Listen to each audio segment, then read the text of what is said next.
Europe 1 Soir Week-end, deuxième heure, et j'accueille mes débatteurs qui sont déjà en débat d'ailleurs. Vincent Roy, enfin voyons, vous êtes indiscipliné. Bonsoir mon cher toujours Vincent. indiscipliné.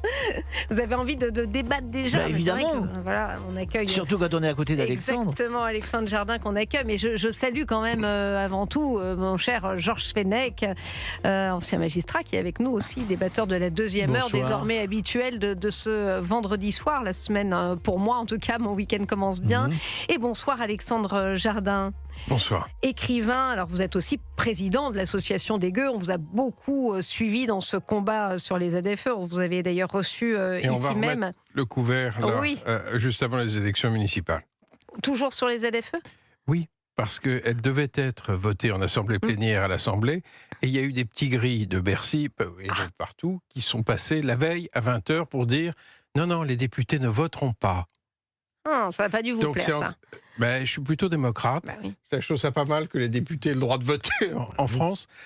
Enfin, je dis ça en plaisantant, mais c'est d'une gravité épouvantable. Ouais.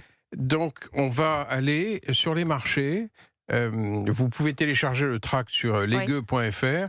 On va aller demander aux candidats de dire la vérité, est-ce qu'ils sont pour ou contre, pour que chacun puisse voter en pleine connaissance de cause.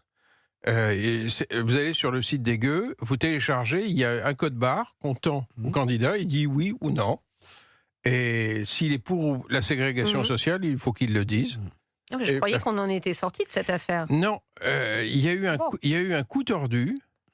Il y a eu un truc, ça s'appelle en bon français un déni de démocratie, c'est-à-dire qu'on a empêché le Parlement de voter. C'était prévu. C'est passé assez inaperçu. Quand même. Et donc, il y a toujours un petit gris qui défend une politique gouvernementale qui est honteuse, parce qu'il s'agit quand même d'exclure des gens.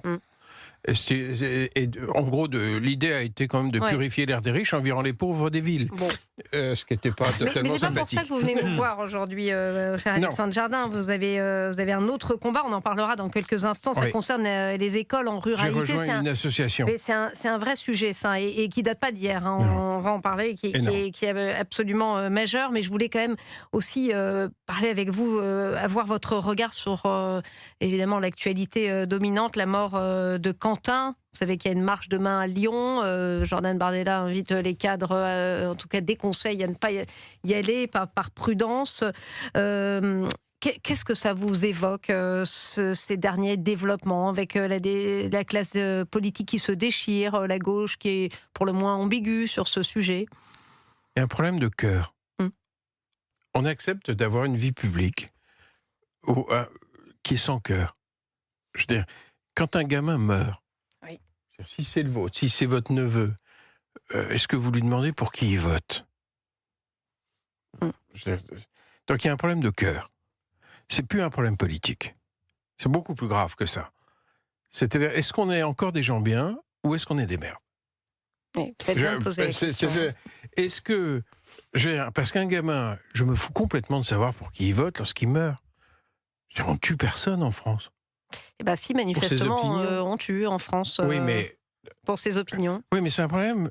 on se fait tuer. Oui, mais qui est... À un moment, on doit dire aux gens qui se conduisent mal ou qui relativisent ou qui expliqueraient que finalement, on aurait le droit de le buter parce qu'il penserait mal. Vous avez été sur les réseaux sociaux, j'imagine, toute la semaine. Ça n'a pas arrêté. J'ai engueulé beaucoup de gens. Ah bah oui.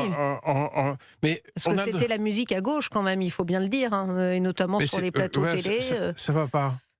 Non, ça va pas. La dernière en date, c'est Ségolène Royal. Oui. C'était la pire de toutes. Ça m'avait échappé, Ségolène Royal. J'ai vu Dominique de Villepin. Il faut voir, il faut le retrouver. On n'a pas le droit de faire ça. Le communiqué qu'elle a fait, mais c'est inimaginable ce qu'elle a écrit. C'est depuis qu'elle est allée en Algérie, peut-être. Non, pardon, mais j'ironise. Pour nos auditeurs, ce serait bien effectivement que vous. On va le retrouver.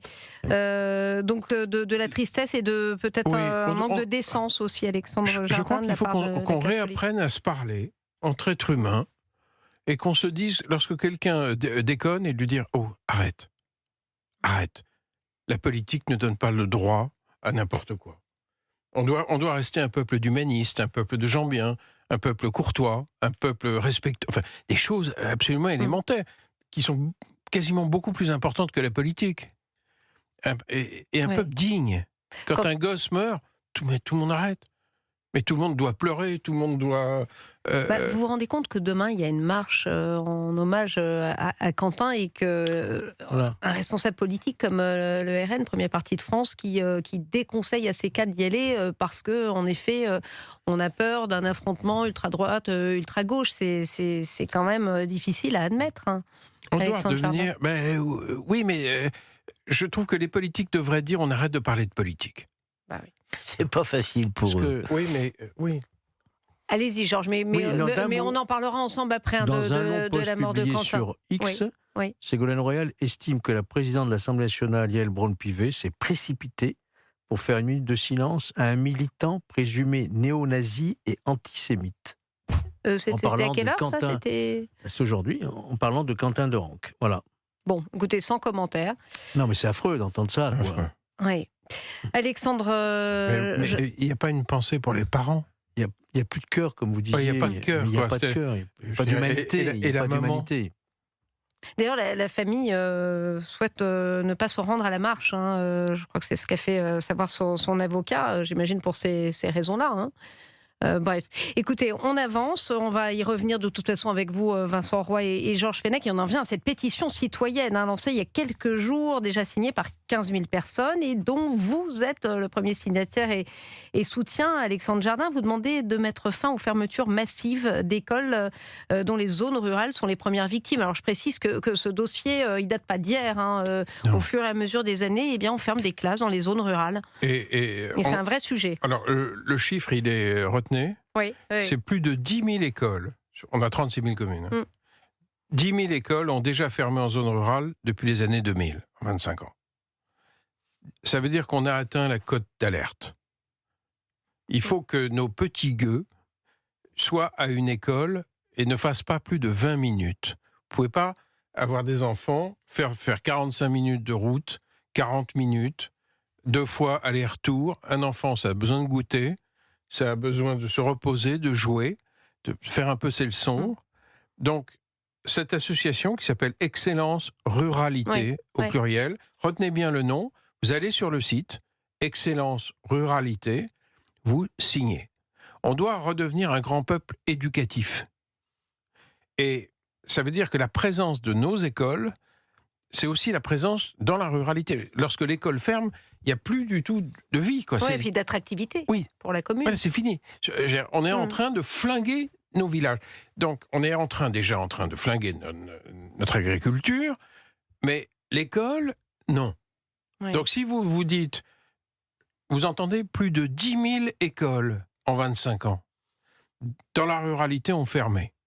Donc, on a atteint le truc, le niveau où tout Français qui pense la République, qui pense à la présence civilisatrice des écoles et au respect du temps de transport des petits. Oui, bien sûr. Mais vous savez ce qu'on vous dit, Alexandre Jardin, dans les ministères, on vous dit la démographie baisse, il y a moins en moins d'enfants. Eh bien, moi, je réponds quelque chose de très simple. Élèves en moins, et il y en aura de moins en moins s'il n'y a pas d'école. C'est ce qui vous dit. C'est-à-dire qu'à un moment donné, dans les politiques natalistes, il y a aussi l'offre scolaire. Sinon, les gens de ces zones-là... Vous avez raison de le souligner. Ben oui, donc ça fait partie d'une politique nataliste. Et on arrivera à régler aucun de nos problèmes si on reprend pas tout dans le bon sens. C'est-à-dire qu'au fond, ils sont en train de raisonner à l'envers. Alors, c'est vrai que, vous vous souvenez, Emmanuel Macron, son cheval de bataille, c'était aussi le dédoublement des classes de CP dans les quartiers prioritaires. Alors ça, j'ai entendu beaucoup de députés, notamment Julien Audoul au RN, qui mène cette bataille dans le Doubs, me semble-t-il. C'est vrai qu'il y a plus de moyens dans les quartiers que dans la ruralité. La France périphérique, c'est nos banlieues et nos zones rurales. Dans les zones rurales, il y a 40% du peuple. 40%. Donc, c'est pas un petit truc, c'est 40% de notre nation. Si dans nos zones rurales, on n'arrête pas cette hémorragie, on a pété les plombs. Et à un moment, en tant que parent, moi, je suis papa,